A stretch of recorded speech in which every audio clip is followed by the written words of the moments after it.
Welcome to my super quick tutorial on how to put your spheres together. You will have 2 halves for every sphere you order, and if the center is pushed up at all, you just push it right down with your hand. These are very sturdy, you can work with them. If they're not perfectly round, just give them a bend, and away we go.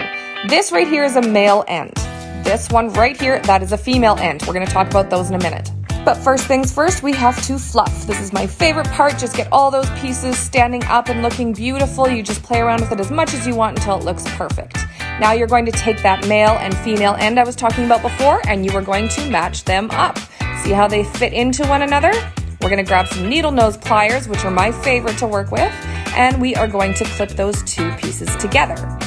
Once you've clipped that first one together, you guessed it, you're just going to turn and keep going. Every single one of these little pieces are going to clip together. I'm working with my large size here, but if you ordered an extra large, this is the exact same step.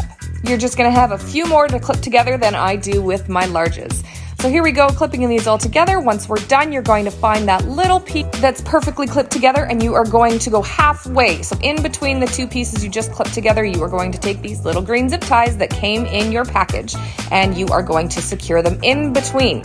So this is the most important step, I think, because if you don't double secure these, they will not stay perfectly round like we intended. We want them to be weatherproof and snowproof and hailproof and all of those things. And so this step is so important. Just make sure you go in between all of those pieces that you clip together and reinforce with these zip ties.